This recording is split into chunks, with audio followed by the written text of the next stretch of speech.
गुरु ब्रह्मा गुरुर्विष्णु गुरुदेव महेश्वरा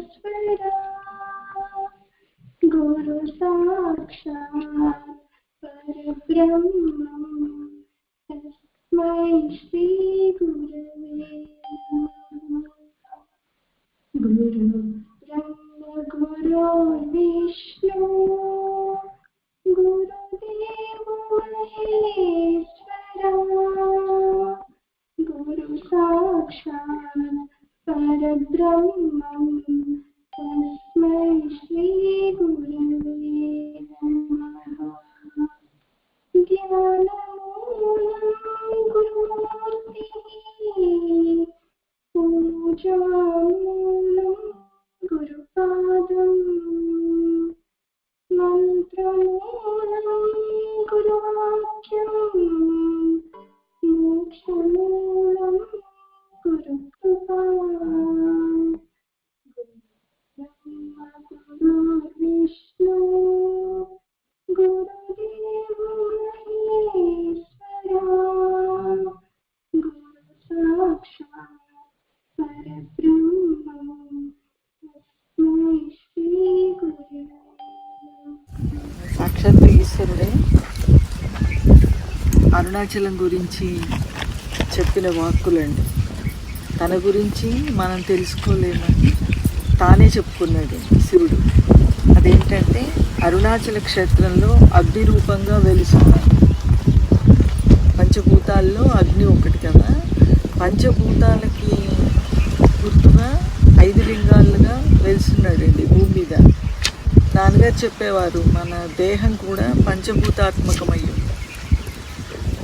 మనం కోరిలేట్ చేసుకుంటే అండి పంచభూతాలు నేనే అని శివుడు పంచభూతాలకు గుర్తుగా వెలుస్తున్నారు.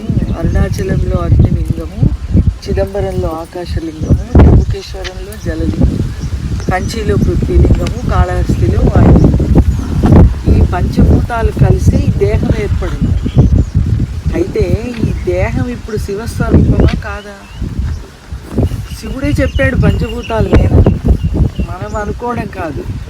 అంతటా పరమాత్మ ఉన్నాడని మన మనసు అనుకుంటుంది. అది కాకుండా ముందే పరమాత్మ పంచభూతాత్మకమైన సృష్టి అంతా నేనే అన్నాడు అని పంచభూతాలకు ప్లస్ సూర్యలింగం, చంద్రకోణాల్లో సూర్యలింగం, సీతాకుండలు చంద్రలింగం, తర్వాత పశుపతినాథులు జీవలింగం. అన్నీ కూడా ఈ సృష్టిలో ఈ పంచభూతాలు సూర్యుడు చంద్రుడు జీవుడు కాకుండా ఇంకేమైనా ఉందా? ఏమీ లేదండి.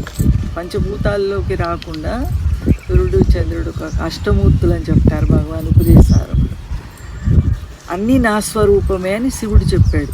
చెప్పినప్పుడు ఆ పంచభూతాలతో తయారైన ఈ దేహము శివస్వరూపం అండి. మనం శివుడికి అభిషేకం చేస్తున్నాం కదా, మరి ఈ పంచభూతాలకు కూడా రోజు అభిషేకం చేస్తున్నాం. మనం రోజు స్నానం పోసుకుంటాం. భగవాన్ దగ్గరికి వచ్చి ఒక ముస్లిం గారు అంటారు, డాక్టర్ సయ్యద్ అని వస్తారు. ఆయన అంటారు, మీ హిందువులు రూపాన్ని ఎక్కువ కొలుస్తారు,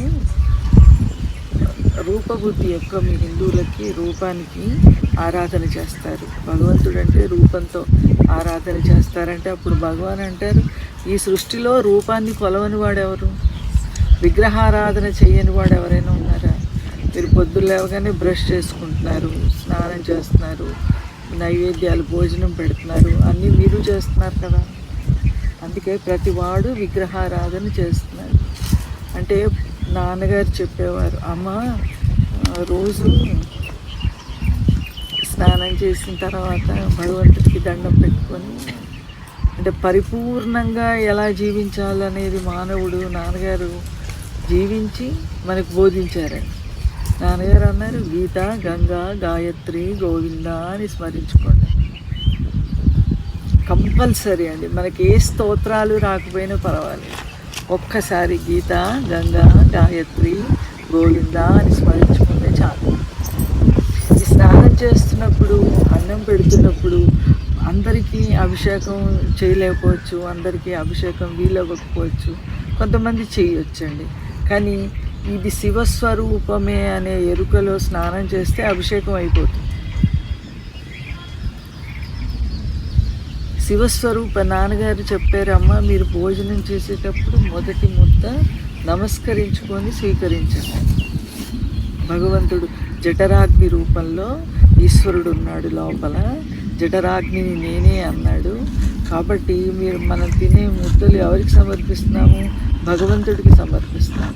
ఆ ధ్యాసలో తినండి, ఈశ్వరుడికి నైవేద్యం సమర్పణ.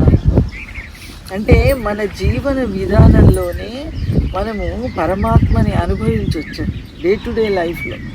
ఈశ్వరుడి కోసం సపరేట్గా ఏదో చేయాల్సిన అవసరం లేదు.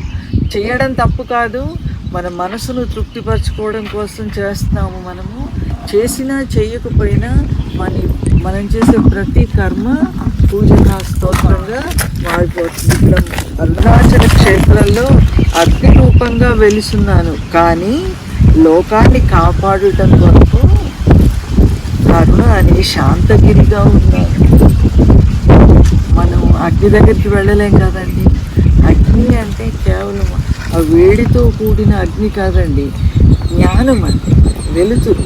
అగ్ని వెలుతురునిస్తుంది కదా, ఇక్కడ జ్ఞానం అనే వెలుతురు అండి, జ్ఞానం అనే ఎరుక అరుణగిరిస్తుందటండి. అయితే ఎలా కనిపిస్తుందంటే రాళ్ళగుట్టలా కనిపిస్తుంది.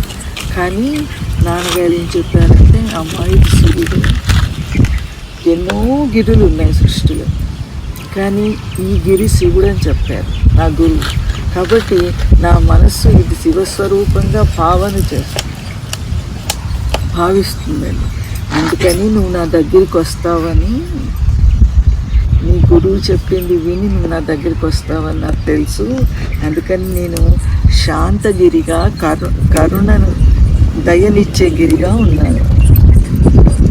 అరుణాచలేశ్వరుడు ఏమంటారు, కంగారు పడకు, నీకు అరుణాచలం రాగానే నేనేమి తీసేయను, కంగారు పడకు, ముందు నీకు శాంతిని కరుణని ప్రసాదిస్తాను.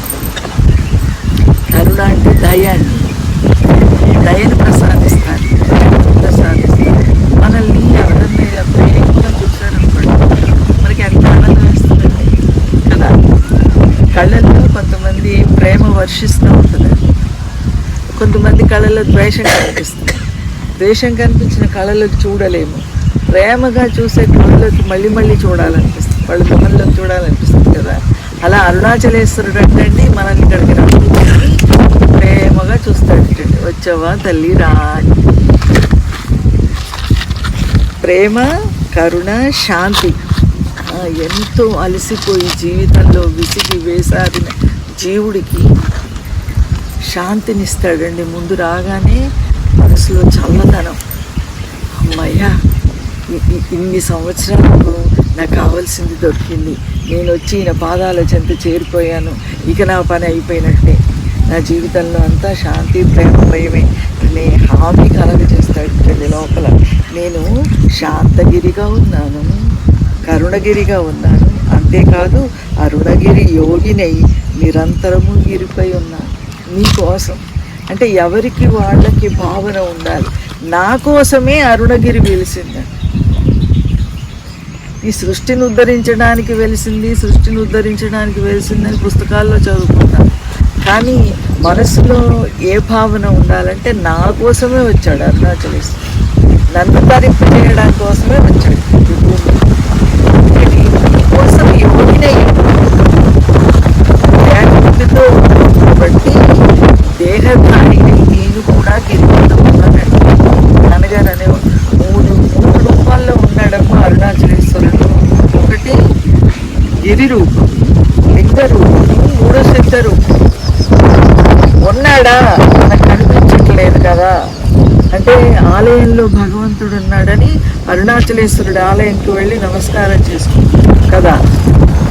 అక్కడ ఏమీ మరవకాలంలో మనకి దర్శనం ఇవ్వట్లేదు, అయినా కూడా మనం నమ్ముతున్నాం అక్కడ ఈశ్వరుడు ఉన్నాడని. అలాగే ఇక్కడ గిరి కనిపించిన ఆయనే స్వయంగా చెప్పారు, నేను యోగిని ఉన్నాను ఇక్కడ, కాబట్టి ఉన్నాడు అని నమ్మాలండి. నమ్మితేనే కదా వచ్చి కూర్చున్నాం. ఎప్పుడు వెళ్దాము జయ తీసుకెళ్తా ఉన్నారు కదా అని రోజు అనుకుంటున్నామండి. ఎప్పుడు తీసుకెళ్తారో జయ చెప్తారు, జయ తీసుకెళ్ళినప్పుడు వెళ్దాం. అయితే జయబుద్ధిని కదిలించి ఈరోజు పట్టుకొచ్చాడు అరుణాచలి. హృదయములో సకల సమన్వితమైన గుహ నిరంతరం వెలుగుచున్నది. శివుడు చెప్తాడు, నా హృదయములో. భగవంతుడికి ఒక పేరు ఉందండి సహస్రనామాల్లో, ఓం హిరణ్య గర్భాయ నమః అని మనము స్తోత్రంలో చదువుకుంటాం. నాన్నగారు ఒకసారి అన్నారు, ఒక రోడ్డు మీద ఒక స్త్రీ ఒక పాపను చంకలో ఎత్తుకున్నారు, ఒక పాపను చేతిలో పట్టుకున్నారు, రోడ్డు మీద నడిచి వెళ్తున్నాడు. ఆ స్త్రీ నడిచి వెళ్తుంటే సడన్గా కుక్క మురిగింది. కుక్క మురిగేసరికి చంకలో ఉన్న పాప గట్టిగా ఎత్తుకున్నారు, ఆవిడ క్షేమంగానే. చేతిలో ఉన్న పాప కంగారుగా విడిపించేసుకున్నారు భయపడి. అలా ఈశ్వరుడి ఒడిలో ఉంటే మనం సేఫ్గా ఉంటాము. ఇస్తే నేను నీ చంకలో లేను, నీ చెయ్యి పట్టుకోను, నేను నీ గర్భంలో ఉన్నాను, ఎట్లాంటి పరిస్థితుల్లో జారిపోవడానికి. ఎందుకు అలా అంటే హిరణ్య గర్భుడు అండి ఈశ్వరుడు. పరమాత్మ ఈ సృష్టిని అంతటినీ తన గర్భంలో ధరించి ఉన్నాడు, అంటే తన లోపల ధరించి ఉన్నాడు. తన లోపల అంటే నేను లోపల నేనుగా ధరించి ఉన్నాడు. మనలో మన హృదయంలో నేనుగా ఉన్నాడు కదా.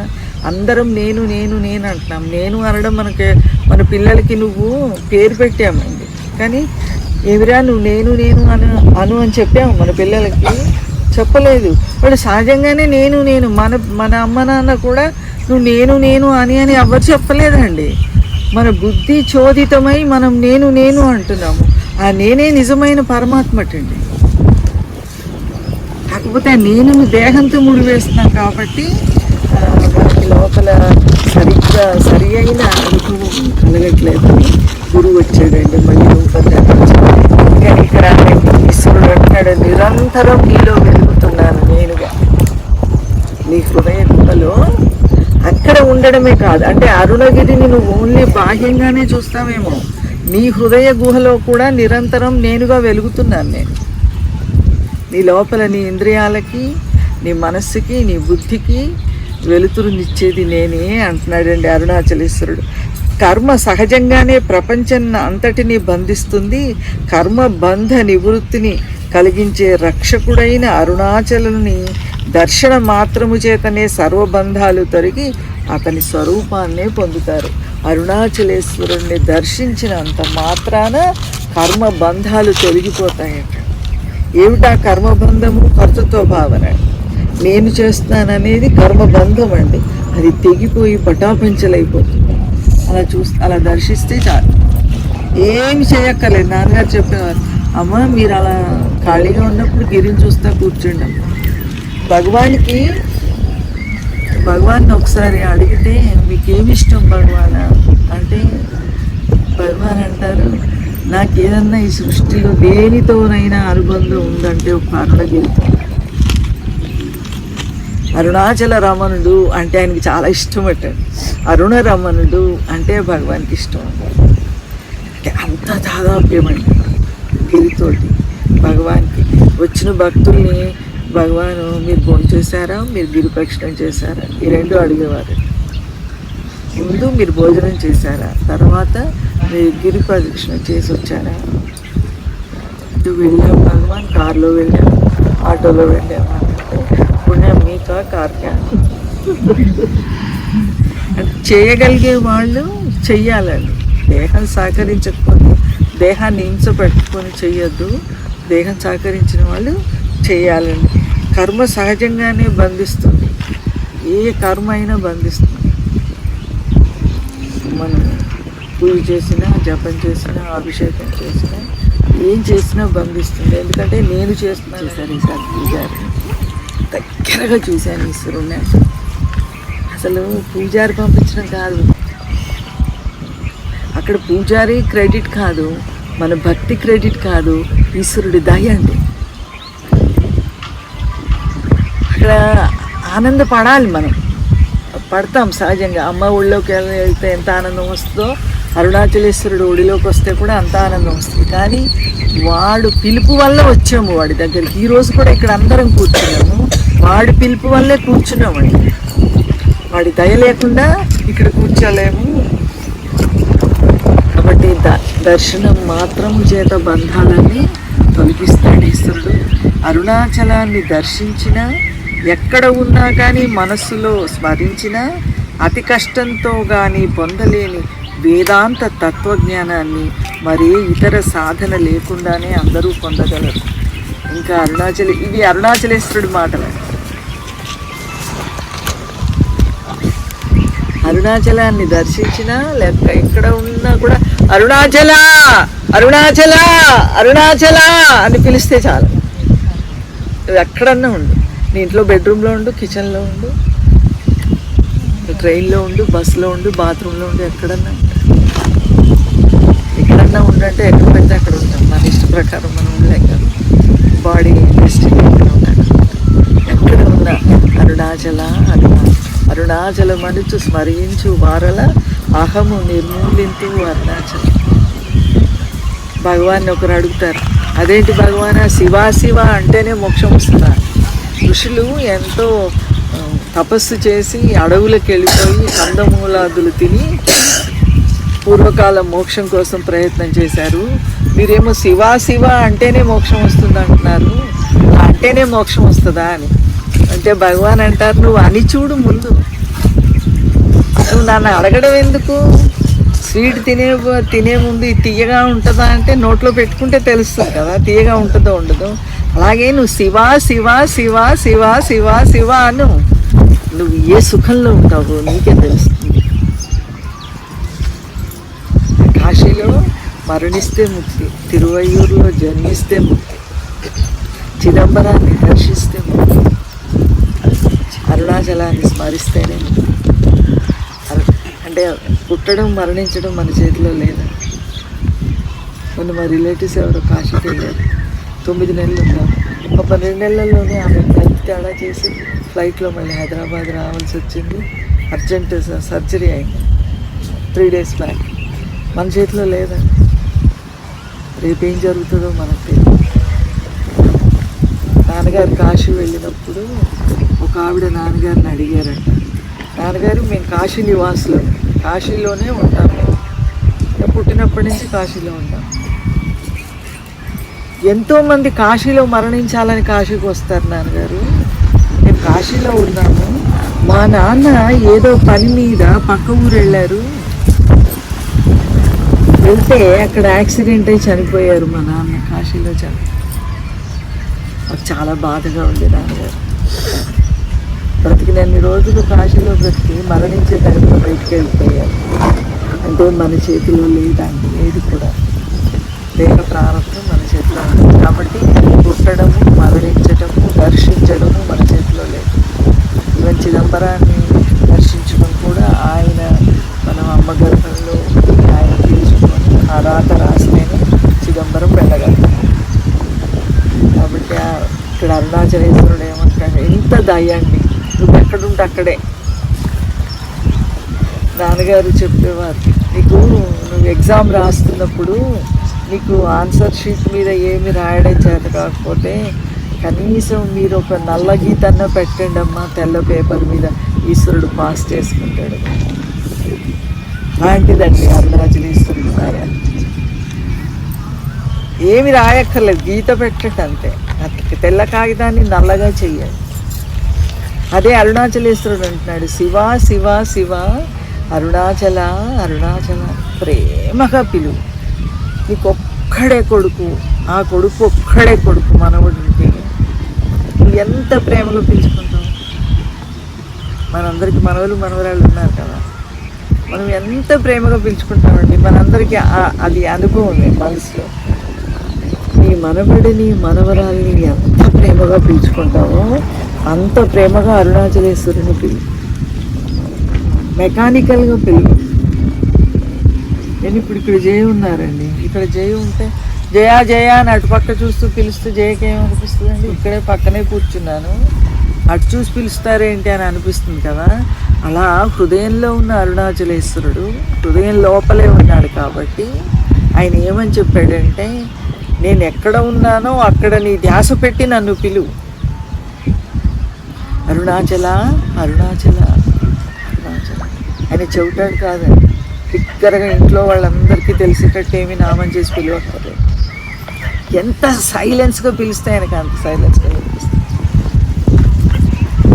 శ్రీశైల మల్లికార్జునుడి దగ్గరికి నాన్నగారు తీసుకెళ్ళారు. తీసుకెళ్తే ఆయనకు చెవుడు అంటారు శ్రీశైల మల్లికార్జున, ఏమో అక్కడ చెప్తారు. అయితే మమ్మల్ని నాన్నగారు దగ్గరికి పిలిచి 9 గంటలకి మీ చిక్కడపల్లి భక్తులు మీరు కూడా వెళ్ళిపోతున్నారు పిలిచి దగ్గరికి పిలిచి మీరు ఇప్పుడు గుడికి వెళ్ళామండి. నాన్నగారు చెప్పారు కదా, వెళ్తుంటే కరెక్ట్గా అదే టైంకి పవళింపు సేవకాన్ని రెడీ చేసి పవళింపు సేవకాన్ని బయటికి తెస్తున్నారు. గర్భగుడి తలుపు ఒకటి పెట్టేస్తే అంత దూరంలో ఉన్నాం, మేము వెళ్ళాలి కదా, రెండో తలుపు పెట్టేస్తాడు. మల్లికార్జున వచ్చేస్తున్నాం, ఉండు. నేను ఆయనకి చెప్పుకోలేదండి, తలుపు పెట్టక బాబు అని అరవకుండా మల్లికార్జున వస్తున్నాను తండ్రి, ఒక్క సెకండ్ వచ్చేస్తున్నాను, దర్శనం ఇచ్చి పంపించరా తండ్రి. ఆ అరుపు విని ఆయన ఆగాడండి, ఆ తలుపేసే అతను. అంటే మనం ఎవరికి చెప్పుకోవాలండి? ఈశ్వరుడికే చెప్పుకోవాలి. మనకు అతి గతి అంతా కూడా ఈశ్వరుడే. సో ఆయన ఎక్కడున్నాడు? హృదయంలో ఉన్నాడు. హృదయం వైపు ధ్యాస పెట్టి అరుణాచల అరుణాచల అరుణాచల అని మౌనంగా స్మరించి ఆయన కరిగిపోతాడండి. అగ్ని దగ్గర మైనం పెడితే అలా కరిగిపోతుందండి. అలా ఎరుకతో ఎవరైతే హృదయంలో ఉన్నాడనే ఎరుకతో పిలుస్తాడో నాకు అత్యంత సమీపంగా, అలా ఎక్కువ కాలం పిలవక్కర్లేదండి. మనము ఎవరినైనా ఎంతకాలం పిలుస్తాం? దూరంగా ఉన్నంతకాలం పిలుస్తాం, ఎదురుగా వచ్చాక పిలువం కదా. అరుణాచలేశ్వరుడు ఎలాంటి బుద్ధిని ఇస్తాడంటే, ఎందుకే పిలుస్తున్నావు? నీతోనే ఉన్నాను కదా, నీ దగ్గరగా ఉన్నాను కదా, గుర్తించు. ఇంకా పిలవడమేనా? ఇంకా జపం చెయ్యడమేనా నీ గమ్యం? జపం చేసి చేసి చేసి ఎవరి కోసం జపం చేస్తున్నామో వాడిని దర్శించి ఆ జపం ఆగిపోవాలి కదా. సో వచ్చాను, నీ ఎదురుగుండా ఉన్నాననే బుద్ధి ముందిస్తాడు. నాన్నగారు వస్తారు అరుణాచలంలో అన్నారు, అరుణాచలేశ్వరుడు మీకు మోక్షం ఇయ్యలేనంత అసమర్థుడేమీ కాదమ్మా, మీరు ఆయనతో ఆడుకుంటున్నారు భక్తిలో. అరుణాచలం వచ్చి అరుణాచలేశ్వరుడితో మీరు ఆడుకుంటున్నారు కదా అని ఆయన ముద్దుగా మిమ్మల్ని చూస్తున్నాడు. ఆ విషయం మర్చిపోయి, మోక్షం ఇయ్యాలనే విషయం, జ్ఞానం ఇయ్యాలనే విషయం మర్చిపోయి మిమ్మల్ని చూసి మురిసిపోతున్నాడు.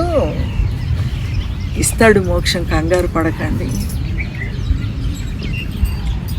మాణిక్యవాచకారు జ్ఞాన సంబంధాలు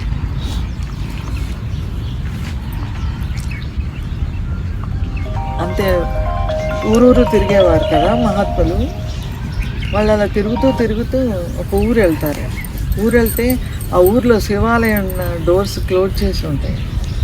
ఏదో శాపవశాన ముఖద్వారం మూసి ఉంటుంది. పక్కన గోడ పగలగొట్టుకొని పక్క నుంచి వెళ్ళిపోతుంటారు ఊరి వాళ్ళందరూ. అప్పుడు మాణిక్యవాచకరు జ్ఞాన సంబంధాలు అడుగుతారు, అలా పక్క నుంచి ఎందుకు వెళ్తున్నారు మీరు? ఈ డోర్ తీసుకోవచ్చు కదా అంటే, డోర్ తీయడానికి ప్రయత్నం చేశామండి, కానీ ఆ ప్రయత్నం చేసిన వాళ్ళంతా ఏదో రోగం రావడమో చనిపోవడం అలా జరుగుతుంది, ఏదో శాపం ఉందని చెప్తున్నారు పెద్దలు, అందుకని మళ్ళీ ప్రయత్నం చేయలేదు. అప్పుడు మాణిక్యవాచకరు అంటారు, నువ్వే వచ్చి ఈ డోర్ తీయాలి శివ. వీళ్ళు భయపడుతున్నారు కదా వీళ్ళంతా ఈ డోర్ తెరవడానికి, ఇప్పుడు నువ్వు వచ్చి ఈ డోర్ తెరువు అని అక్కడ నిల్చొని తమిళనాడులో పదికం అంటారండి, స్తోత్రాలు, అది చదవడం మొదలెడతాడు మాణిక్యవాచకరు. శివుడు గబాల గర్భగుడి తలుపులు తీసుకొని బయటకు వచ్చేస్తాడు. ఇంత తీయగా, ఇంత ప్రేమగా నా కోసం ఎవరు పిలుస్తున్నారు, ఎవరు పాడుతున్నారు. మనము భగవంతుడి కోసం ఎంత తపిస్తామో భగవంతుడు కూడా ఒక భక్తుడి కోసం అంత తపిస్తాడండి. చూసుకుంటుంటాడు. నన్నే జీవితం గమ్యంగా పెట్టుకున్నా, సంసారాన్ని గమ్యంగా పెట్టుకున్నా, ఎవరైనా ఆయనని గమ్యంగా పెట్టుకొని ఒక్క సెకండు, ఒక్క రోజు, ఒక గంట జీవిస్తే పట్టేసుకుంటాడండి. ఇంకంతే, పట్టేసుకొని ఆ బుద్ధిని మార్చేస్తూ ఉంటాడండి. అలాగా మాణిక్యవాచకరు పిలుస్తుంటే వచ్చేస్తాడు శివుడు. వచ్చి ఆ డోర్ దాకా వచ్చేసరికి పాట మంచిగా వినిపిస్తుంది శ్రావ్యంగా. తలుపు తీయాలనే విషయం మర్చిపోయి అలా వింటుంటాడండి. ఇటుపక్క మాణిక్యవాచకుడు, అటుపక్క శివుడు. ఎన్ని పదికాలు పాడినా తలుపు తీయట్లేదని మాణిక్యవాచకుడు కోపం వస్తుంది. కోపం వచ్చి ఆ కోపంతో స్తుతి చేస్తాడు. తీయవా, నువ్వు తలుపు మర్చిపోయావా నన్ను అని. వెంబడే శివుడు ఉలిక్కి పడతాడు. ఉలిక్కి పడి తొందరగా తలుపు తీసేస్తాడు. అలాగే మన హృదయ ద్వారాలు కూడా తెరుచుకుంటాయండి. మాణిక్యవాచకర్లాగా మనం పిలవగలిగితే. అయితే మేము అలా పిలవలేకపోతున్నామంటే అడగండి కదా. ఇప్పుడు అకామిడేషన్ అరుణాచలం వస్తే ఎవరిని అడుగుతాము? జయన్ కదా, అంతే కదా. అలాగా ఈశ్వరుడి దగ్గర ప్రేమ ఉంది, ఈశ్వరుడి దగ్గర శాంతి ఉంది, భక్తి ఉంది, సుఖం ఉంది. ఆయనని అడగాలి కదా మనం సిన్సియర్గా అడగమండి. మనకు భయం, ఎందుకంటే నేను నాది పోతాను. అడిగితే ముందు పనిచేసేది ఏంటంటే నేను అహంకార మమకారాన్ని తీసేస్తాడు. మొట్టమొదలు చేసే పని అదండి. అందుకని మన మనసుకు భయం, అడగదు సిన్సియర్గా. నువ్వే కావాలి, నువ్వు తప్పించి ఇంకేమీ అక్కర్లేదని అడగమని. నువ్వు కావాలి, అన్నీ కావాలి. నువ్వు కావాలి, అన్నీ కావాలి. ఈశ్వరుడు అలా కండిషన్ పెట్టాడు. మనకు తెలియని మూర్ఖులం అండి మనం. అన్నీ కావాలని అడగక్కర్లేదు. ఈశ్వరుడిని అనుభవిస్తే ఆయనలో అన్నీ ఉన్నాయి. భక్తులకి తులసిదాసు, తుకారాము, మీరాబాయి వీళ్ళంతా కేవలం భగవంతుడిని నువ్వే కావాలని అడిగారు. కానీ వాళ్ళకి జీవితానికి ఏం కావాలో అవన్నీ సమకూరినాయండి. నాన్నగారు చెప్పేవారు కదా, సూరదాసుని ఇంట్లోంచి పంపించేస్తే కళ్ళు లేవు, పుట్టుగుడ్డి అండి సూరదాస్. వదిన వడ్డించి పందిలాగా తింటున్నావు, ఏదైనా పని చేసుకోవచ్చు కదా అందట. అంటే తినే అన్నం నుంచి కోపం వచ్చి లేచిపోలేదా, శుభ్రంగా తినేసాడంట సూరదాస్. ఆ మాట అన్నాక కూడా తినేసాడు. అంటే ఎంత కదలిక లేకుండా ఉన్నాడు. చేయి కడుక్కొని ఆ రోజు భోజనం చేసి బయటకు వెళ్ళిపోయాడు. ఒకవేళ నాకు కళ్ళు లేవు కదా, నేను లోకంలో ఎలా తిరగగలను? ఇంటి నుంచి బయటికి వెళ్ళిపోతే నేను ఏం చేసుకోవాలి, నేను ఎలా బ్రతకాలి అని కనుక సూరదాస్ అనుకొని ఉంటే బయటికి వెళ్ళిపోయేవాడు కాదండి. నాకు కళ్ళు లేవు అనే సంగతి విషయం కూడా, నాకు చూపు లేదనే విషయం సూరదాస్ మర్చిపోయాడు. నా చూపు కృష్ణుడే, కృష్ణ పరమాత్మే నా చూపు ఉన్నాడు కదా. ఆ కట్టు బట్టలతో వెళ్ళిపోయాడండి ఇంట్లోంచి. వెళ్ళిపోయి ఇలా నడుచుకుంటూ వెళ్ళిపోతుంటే కనిపించదు కదా తోవ. ఒక పెద్ద గొయ్యి ఉంటుందండి, పాడుపడినది. దాంట్లో పడిపోతాడు. కృష్ణుడు వచ్చి ఇలా పట్టుకుంటాడు. పట్టుకొని తెచ్చి ఒడ్డు మళ్ళీ ఆ బావి మీద నిల్చోబెట్టాడు, గడ్డు మీద. ఆ స్పర్శతోటి సూరదాస్కు కళ్ళు లేకుండా చూడగల బుద్ధిలో సూక్ష్మత వచ్చేస్తుంది.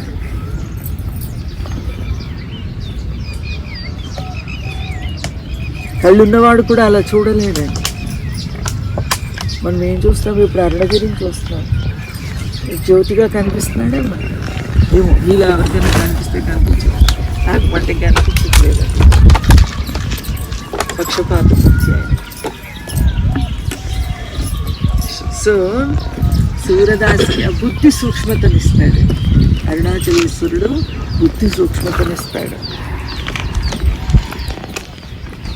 ఇచ్చి వేదాంత తత్వజ్ఞానాన్ని. ఈరోజు నాన్నగారు 30 సంవత్సరాలు బోధించారు కదా.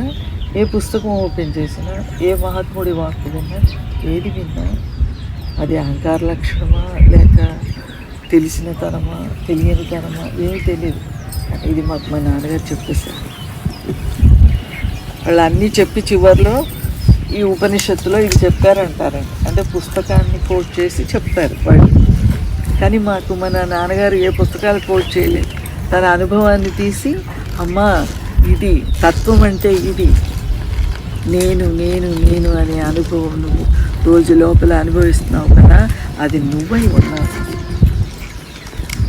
ఆ నేను అనుభవాన్ని అనుభవించడానికి మనం ఏమి సాధనలు చేయట్లేదు.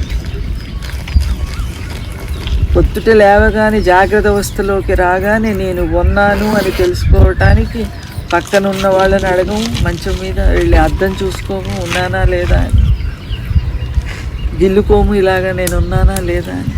ఫ్రీగానే ఏ సాధన లేకుండా నేను ఉన్నాను అని నాకు తెలుస్తూ ఉంటుంది.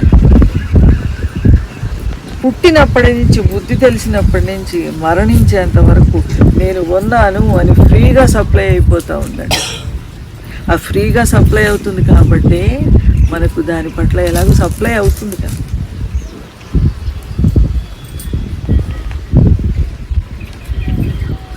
ఒక ఆర్డర్లో సప్లై అవుతుందండి. ఎంత పర్ఫెక్ట్గా అంటే నేను ఉన్నాను, నేను అరుణని అనే బుద్ధే వస్తుంది. నేను ఫలానా ఆయనకి భార్యని, ఫలానా వాళ్ళకి తల్లిని అంటే ఆ 100 years ఆ జీవుడు బ్రతుకుతున్నంత కాలం వాడిని ఏ అడ్రస్లో వాడి బుద్ధిని నిలపాలో అదే అడ్రస్లో నిలుపుతాడు, అదే వ్యక్తుల బుద్ధిలో నిలుపుతాడు ఈశ్వరుడు. లేకుంటే పిచ్చివాడు అంటారు. మైండ్ సరిగా పనిచేయకపోతే పిచ్చివాడు అంటారు. ఎవరి ఉనికి వల్ల మన మనసు సరిగ్గా పనిచేస్తుంది. మనం నోటితో అంటాము నేను ప్రయత్నం చేస్తున్నాను కానీ వాడు నాకు తెలియట్లేదు. ఎందుకలా? ఆరోపణలండి. పరమాత్మ పేరే వచ్చాడు కదా ఈశ్వరుడు అని, ఆయన తిరిగి మనల్ని ఏమి అనడాను కదా. అలా ఆరోపణలు చేయొచ్చా అండి? నాకు తెలియబడట్లేదు అనేది ఒక ఆరోపణ. నేను ఉన్నానని రోజు అనుభవిస్తున్నావు కదా ఈశ్వరుడిని, ఎందుకలా ఆరోపణ చేస్తావు నాకు తెలియట్లేదని? నీ పిల్లల్ని నీ భర్త మీద ఆరోపణలు చేస్తావా, అభాండాలు వేస్తావా? అరుణాచలేశ్వరుడు మౌనంగా ఉన్నాడని ఆయన మీద అభాండాలు వేస్తావా? అదే ప్రేమ అంటే, అదే భక్తి అంటే. నువ్వు అణిగి ఉండాలి కదా, వినయంగా ఉండాలి. అబ్బా ప్రొద్దుట లేవగానే ఈ దేహంలో రాత్రి ప్రాణాన్ని కాపాడేది, నేను మరిచిపోయిన నా దేహంలో శ్వాసను తిప్పావు, నా మనసుని నా బుద్ధిని మళ్ళీ నాకు తిరిగి ఇచ్చేసావు. రాత్రి ఏ బుద్ధితో నేను పడుకున్నా నీ దగ్గరికి వచ్చానో అదే బుద్ధి మళ్ళీ నాకు తిరిగి ఇచ్చావు. అమ్మ ఏం చేస్తుందంటే పిల్లలకి బొమ్మలు కొనిస్తారు కదా, ఆ బొమ్మలు కొద్ది రోజులు అయ్యి ఆడిపోయి విరిగిపోయి ముక్కలు అయిపోతాయి. ఆ కారు బొమ్మ, ఒంటె బొమ్మ, ఏదో ఏ బొమ్మ ఉంటుంది, అయినా వాళ్ళకి అవే ఆ ముక్కలు కావాలి. ఇప్పుడు ఆడి ఆడి నిద్రపోయాక అమ్మ ఏం చేస్తుందంటే ఆ బొమ్మలన్నీ ఒక బుట్టలో పడేసి పక్కకు పెట్టేస్తుంది. ఇప్పుడు మళ్ళీ తెల్లవారు లేసాక ఆ విరిగిపోయిన ముక్కల బొమ్మలు కావాలని అడుగుతాడు, బొమ్మలు ఇయ్యాలి, అవే ఇస్తుందండి. అలాగా ఈ పనికిరాని దేహాన్ని, పనికిరాని మనస్సుని, పనికిరాని బుద్ధిని, అంటే పనికిరాదా అంటే ఈశ్వరుడితో పోల్చుకొని ఈశ్వరుణ్ణి అనుభవించటం మొదలెట్టి గురువు జీవితంలోకి వచ్చాక దీనికి అంత టూ మచ్ ఇంపార్టెన్స్ ఇవ్వాల్సిన అవసరం లేదు. అయినా కూడా నా దేహము, నా మనస్సు, నాది, నేను, నా కంఫర్ట్ చూసుకుంటాము. అయినా ఈశ్వరుడు ఇచ్చేస్తాడు. రాత్రి ఏ బుద్ధితో వెళ్ళిపోయాము, ఏ దేహము నేనని వెళ్ళిపోయామో మళ్ళీ తెలివి రాగానే అది రిటర్న్ ఇచ్చేస్తాడు. ఆ బొమ్మని ఆడుకోను, మళ్ళీ రాత్రి నిద్రలోకి వచ్చేంత వరకు నీ నాదులతో ఆడుకో, అన్ని నాదులు ఇచ్చేస్తాడు. ఎప్పుడైతే పిల్ల పెద్దగా అవుతుందో బొమ్మలతో ఆడుకునే వయసు దాటిపోతుంది కదండి, అప్పుడు బయటపడేస్తుంది అమ్మ బొమ్మల్ని. అలాగే నువ్వు తత్వజ్ఞానాన్ని లోపల రూపము, నామము, గుణము మీద ఆధారపడడం ఆగిపోయి నా సుఖము నేనే, నేనే నా సుఖము, నేనే నా శాంతి, నాకు నేను సరిపోతాను అనే విషయం నువ్వు బుద్ధి అర్థం చేసుకొని దేహం మీద, మనసు మీద, గుణాల మీద ఆధారపడడం తగ్గుతుంటే అప్పుడు అవి దూరం చేస్తాడు భగవంతుడు. చేసి ఆయన స్వరూపాన్ని నీకు అనుభవంలో చూపిస్తాడు. అది తత్వజ్ఞానం. నేను ఉన్నాను, నేను ఉన్నాను, నేను అరుణని, నేను ఉన్నాను, నేను జాగ్రత్త అవస్థలో ఉన్నాను, నేను ఉన్నాను, నేను నిద్రపోతున్నాను, నేను ఉన్నాను, నాకు స్వప్నం వచ్చింది, నేను ఉన్నాను, నేను మంచిదాన్ని, నేను ఉన్నాను, నేను చెడ్డదాన్ని. మనం మాటల్లో కూడా ఎలా వ్యక్తం చేస్తామంటే నాకు తలనొచ్చింది అంటాం కానీ నేను తలనొచ్చింది అంటామా ఎవరైనా? నాకు తలనొప్పి, నాకు అనారోగ్యం, నాకు బాధ, నా మనసుకి బాధ అంటే నేను వేరు, నాకు ఒక మనస్సు ఉంది, నేను వేరు, నాకు ఒక దేహం ఉంది, ఆ దేహం సఫర్ అవుతుంది. నేను తలనొప్పి అనమండి, నేను వేరు తల వేరు. నాకు తలనొప్పి అంటే నాకు ఒక తల ఉంది, దానిలో నొప్పి వస్తుంది అని మాట్లాడుతున్నాం. మాటల్లో కూడా జ్ఞానమే ఉందండి.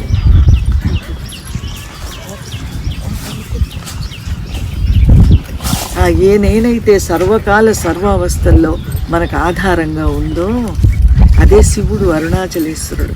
అది మన చేత గుర్తింపజేస్తాడట. అతి కష్టంతో కానీ పొందలేని వేదాంత తత్వజ్ఞానాన్ని మరి ఏ ఇతర సాధన లేకుండానే అరుణాచలాన్ని స్మరించిన వాడు పొందుతాడట.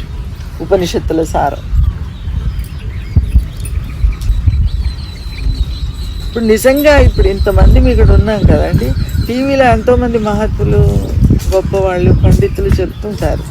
ఏది చెప్పినా మనం ఇంతకుముందే నాన్నగారి దగ్గర వినున్నాం, మన బుద్ధికి అందింది. థియరిటికల్గా అనుభవం అనేది ఎవరికి వాళ్ళు సొంతం అండి. ఎవరికి ఎంత అనుభవం ఉన్నది అనేది వాళ్ళకి తెలుస్తుంది లోపల. కానీ పర్ఫెక్ట్గా బోధించి అందరినీ, చదువుకున్న వాళ్ళని, చదువురాని వాళ్ళని ఏమీ నాన్నగారికి దగ్గర భేదం లేకుండా అందరికీ చెప్పేశారు సారం అంతా. వాళ్ళ బుద్ధి అందుకునేటట్టుగా చేశారు. అరుణాచలం చుట్టూ 3 యోజనాలు. 1 యోజనం అంటే 10 మైళ్ళ దూరం అటండి. అంటే 30 మైళ్ళ రేడియస్లో చుట్టూ, గిరి చుట్టూ 30 మైళ్ళ రేడియస్లో ఉన్న ఉత్తములు. ఈశ్వరుడి దృష్టిలో వాడు ఉత్తముడై ఉండాలి. నేను ఉత్తముడిని అని నేను అనుకుంటే కాదు. నివసించే సన్మార్గులు అంటే భగవంతుడి సన్మార్గులు. ఎవరు సన్మార్గులు అండి? భగవంతుడి చెప్పినట్టు జీవించేవాడు సన్మార్గుడు. వాడు మాత్రమే, అంటే సత్య మార్గాన్ని అన్వేషిస్తూ సత్యం కోసం జీవించేవాడు సన్మార్గుడే. వాడికి జన్మాంతర వాసనల వల్ల వాడిలో చెడు ఉండొచ్చు. ఇప్పుడు మన అందరిలో 100% శుభవాసనలే లేవండి, అశుభవాసనలు కూడా ఉంటాయి. కానీ భగవంతుడు అశుభవాసనలు ఉన్నాయి, పనికిరావని గురువు అనడండి. అరుణాచలేశ్వరుడు ఏమంటున్నాడంటే, నీలో ఏమి ఉన్నా కూడా నువ్వు సన్మార్గంలో ఉంటే, అంటే శరణాగతి మార్గంలో అరుణాచలేశ్వరుని విశ్వసించి నేను తరించి తీరుతాను. మా అమ్మాయి వాణి ఏమనేదంటే, అమ్మ నీకు ఎంత అహంకారమే, నువ్వు తరించు అనేదండి. అంటే నేను అన్నాను, నేను నా సాధనతో తరిస్తానని అనుకోవట్లేదు. నాకు వచ్చిన గురువు ఎలాంటి వాడంటే, నా అహంకారాన్ని మంట పెట్టేసే గురువు వచ్చాడు. నేను ఆయన మీద నమ్మకంతో తరిస్తాననే ధైర్యంతో ఉన్నాను. నా సాధన, నా భక్తితో నేను తరిస్తానని అనుకోవట్లేదు. ఇక్కడ కూడా నాన్నగారి పేరు చెప్పుకొని అహంకారమే ప్రదర్శిస్తున్నావు. ఓకే, అయితే పర్వాలేదు. నా గురువుని ధ్యానించుకొని నేను అహంకరిస్తాను. నాకు ఇలాంటి గురువు ఉన్నారు నా లైఫ్. నాకు ఇంత డబ్బు ఉంది, ఇంత ఆస్తి ఉంది, ఇంత బలగం, ఇంత మంచి పిల్లలు ఉన్నారు అనేది కాదండి. నా జీవితంలో ఈ గురువు ఉన్నాడు. అది మనం గర్వపడ్డదగ్గ విషయం. మన ఇంటికి ఎవరైనా వస్తే మా భగవాన్ని చూడండి. అందుకని మన పిల్లలు ఫోటోలు, మన పిల్లల స్తోమత, మన వాళ్ళు ఏం కాదు అవేం చెప్పుకొని అసలు ఒక దశ వస్తే వాళ్ళే మనల్ని పట్టించుకోరండి. వాళ్ళ బిజీలో వాళ్ళు ఉంటారు. ఎవరి గురించి చెప్పుకోవాలి? మా భగవాన్ని చూడండి. గోచు పెట్టుకుని ఎంత ముద్దుగా ఉంటాడండి. దేహానికి నలుపు తలుపులు అందం. అందం అంటే తెల్లతోలు కాదండి. అందం అంటే గుణం అండి. అందం అంటే శాంతి. సో భగవాన్ గోచు పెట్టుకున్నా అందంగా కనిపిస్తుంది. నాన్నగారు అందం లేదండి, అంటే ఆయనకు బాహ్యమైన అందం కూడా ఉంది. నాన్నగారి గారు ఫుల్గా ఇక్కడ చేతులు తెస్తున్నట్టుగా అప్పుడప్పుడు ఎంత అందం అండి. కాదు ఆ చైన్ ఇలా లాగేసి ఇలా పట్టుకునేవారు, ఆ షర్ట్ ఇలా తుడిచేసుకునేవారు, ఇలా ఆ షర్ట్తో ఇలా తుడిచేసుకునేవారు. తెల్లటి ఆ బట్ట చిరిగిపోయినా పర్వాలేదండి, కానీ తెలుపు ఉండాలి. దాని మీద ఇంత మరక కూడా ఉండకూడదు. బట్టలు తీసినప్పుడు దాని మీద ఏదైనా తెల్లటి బట్టలు వేసుకునేవారు, చిన్న మరకున్న ఇది వద్దనేవారు, ఇది వద్దు ఇంకోటి పట్టదు.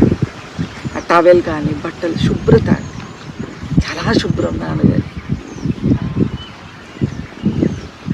ఫస్ట్ మాకు చెప్పారు ఈ తెల్ల బట్టలు వేసుకున్న కారణం ఏంటంటేనమ్మా, తెల్ల వస్త్రం మీద చిన్న మరకున్న అసలు నాకు స్పష్టంగా తక్కువగా ఉన్నవాడికి అలా లోపల చిన్న వాసన తెలుసు తెలుసు అందుకు గుర్తు కోసం నేను వేసుకుంటున్నాను అమ్మా అని చెప్పారు నాకు ఫస్ట్లో.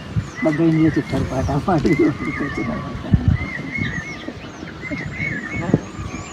హరడుగులు ఆజానుభావులు, కళ్ళు నవ్వేవండి. ఫేస్లో మనం నవ్వుతే ఈ పెదవులు నవ్వుతాయి అంతే. నాన్నగారు నవ్వుతే విశ్వం నవ్వినట్టు ఉంటుంది. చూపు అలా తిప్పుకునేవాళ్ళం కాదు, ఇంకా మైమర్చిపోయేవాళ్ళం ఆ నవ్వుకే. ఆయన ఏం మాట్లాడకపోయినా పర్వాలేదు, అలా చూసి. ఎందుకంటే అక్కడ శాంతి, ఆనందం, జ్ఞానం, సుఖం వాట్ నాట్ అండి, ఏమీ లేదు అక్కడ. మనకి ఏది కావాలంటే అదేంటి. అలాంటి తత్వజ్ఞానాన్ని అరుణాచలేశ్వరుడు గురు రూపం ధరించి వచ్చి మన చెంతను కూర్చొని, గిరి కదిలొచ్చిందండి మన దగ్గరికి. కదిలొచ్చి నన్ను స్మరించుకోండి, నన్ను స్మరించుకోండి, నన్ను స్మరించుకోండి. ఇంకా అరుణాచలేశ్వరుడు చెప్తున్నాడు 3 యోజనాల రేడియస్లో, అంటే చుట్టూ అండి 30 మైళ్ళ దూరంలో చుట్టూ, గిరి చుట్టూ ఎవరు కూడా సన్మార్గంలో జీవిస్తే ఎటువంటి దీక్షలు పాటించకపోయినా శివ సాయుధ్యాన్ని పొందగలరు. ఇది అరుణాచలేశ్వరుడి వాక్కు. నా చుట్టూ అంటే మనం అంతా అనుకోవచ్చండి, ఇక్కడ ఉషలాంటి వాళ్ళు ఇక్కడ ఉంటున్నారు, అయ్యో మనం మేము ఉండట్లేదు కదా. కంగారు పడక్కర్లేదు, సంసారాలు వదిలి రావాల్సిన అవసరం లేదు. మనం ఆవిడ బాధ్యతలు అయిపోయి వచ్చారు, భార్యాభర్తలు ఇద్దరు. మనం కూడా అండి అలా బాధ్యతలు అయిపోయాక వస్తే ఉండడంలో తప్పులేదు. కానీ అరుణాచల నివాసం అంటే హృదయంలో అరుణాచలేశ్వరుణ్ణి అంటే గుర్తించి నా ఎరుకలో జీవించమని చెప్తున్నాడు అరుణాచలేశ్వరుడు. ఇక్కడ రావడం సరే వస్తే నాన్నగారు అనేవారు, లైట్ కింద డైరెక్ట్గా కూర్చుంటే వెలుతురు పడుతుంది, దూరంగా కూర్చున్నప్పుడు తేడా. అంటే ఇంట్లో ఉంటే మర్చిపోతామేమో, ఇక్కడే ఉంటే ఇంకెలా మర్చిపోతామండి. ధ్యాస అటు వెళ్లకుండా ఉండదు కదా, అరుణాచలంలోనే ఉన్నప్పుడు ధ్యాస అటు వెళ్లకుండా ఉండదు, కాబట్టి ధ్యాస అటు ఉంటుంది. అందుకని అరుణాచలేశ్వరుడు ఏమంటున్నాడంటే, నువ్వు నాకు కోసం సపరేట్గా ఏమి సాధనలు చెయ్యకు, నువ్వు సన్మార్గంలో ఉండు. అంటే నాన్నగారు అనేవారు, God cannot deceived by physical exercises.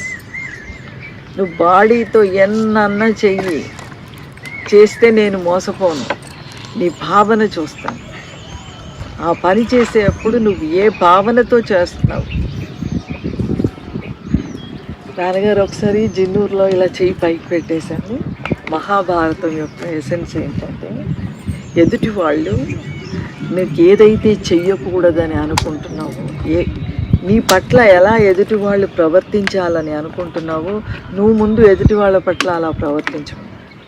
అది మొత్తం భారతం యొక్క ఎసెన్స్, మహాభారతం యొక్క ఎసెన్స్. ఒక్క మాటలో చెప్పేశారండి, సింపుల్గా చెప్పారు. అలా జీవించటం సన్మార్గం అండి. ఇప్పుడు నాకేముంటుందండి, నన్ను అందరూ ప్రేమించాలి అంటే ముందు నువ్వు అందరినీ ప్రేమించాలి.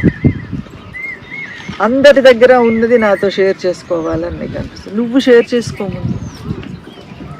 నువ్వు అందరినీ హార్ట్ఫుల్గా స్వీకరించు, నా వాళ్ళని నోటితో చెప్పడం కాదు. నాన్నగారు ఎలా నవ్వేవారండి, ఎంత ప్రేమ, ఆ నవ్వులో ప్రేమ వర్షం కురిసేది ఆ కళ్ళలోంచి.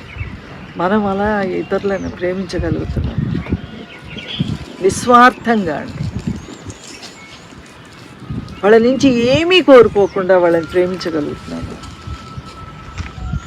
అది సన్మార్గం అండి. సో అరుణాచలేశ్వరుడు ఏమంటున్నాడు, నువ్వు మంచిగా జీవించు అంతే, నాకు కావాల్సింది అంతే. నువ్వు పెద్ద పెద్ద హోమాలు, యజ్ఞాలు, పెద్ద పెద్ద అభిషేకాలు చెయ్యక్కర్లేదు. నాకు సింపుల్ లైఫ్, స్వీట్ లైఫ్ ఉంటే చాలు. అయితే అప్పుడు అమ్మవారు చెప్తుందండి, ఎప్పుడు అయ్య చెప్పాడు కదా, అమ్మ కూడా చెప్పాలి కదా, ఎప్పుడు ధార్మికులకు భక్తులకు నివాస స్థలం ఈ క్షేత్రము, ఇతరులకు కీడు తలపెట్టే నీచులు అనేక రోగాల పాలై నశిస్తారు. అమ్మ చెప్పేస్తుంది. అమ్మ పిల్లల్ని శిక్షించాలనుకుంటుందండి కరెక్ట్గా. అంటే వాళ్ళు మంచి వాళ్ళ పెట్టడానికి చెప్పట్లేదు మనం. నువ్వు మంచిగా ఉంటే ఎంత బెనిఫిట్ పొందుతావో, చెడుగా ఉంటే అంత నీచాతి నీచమైన జన్మలకు కూడా వెళ్ళిపోవచ్చండి. సో తస్మాత్ జాగ్రత్త. ఒక పవిత్ర క్షేత్రంలో ఉన్నప్పుడు భక్తిగా, జ్ఞానంగా, ప్రేమగా, శాంతిగా ఉంటే ఎంత అభివృద్ధి చెందుతామో, భగవంతుడు వద్దన్న ఆలోచనలు, వద్దన్న పనులు చేస్తే కూడా అంత శిక్షింపబడతామని అమ్మవారు చెప్తారు. ఎప్పుడు ధార్మికులకు భక్తులకు నివాస స్థలం ఈ క్షేత్రం, ఇతరులకు కీడు తలపెట్టే నీచులు అనేక రోగాల పాలై నశిస్తారు. ఇక్కడ దుష్టుల బలం ఒక్క క్షణంలో నశించును. సో మనం ఇక్కడ సేఫ్గా ఉంటాము. అరుణాచలంలో సేఫ్గా ఉంటాం. ఎవరైనా మనల్ని కత్తిపెట్టి పొడవాలనుకుని దగ్గరికి వచ్చినా వాడి బుద్ధిని ఒక్క నిమిషంలో అమ్మ తిప్పేస్తుంది అట్టండి. వాడు ఏమి చేయలేడు మనల్ని.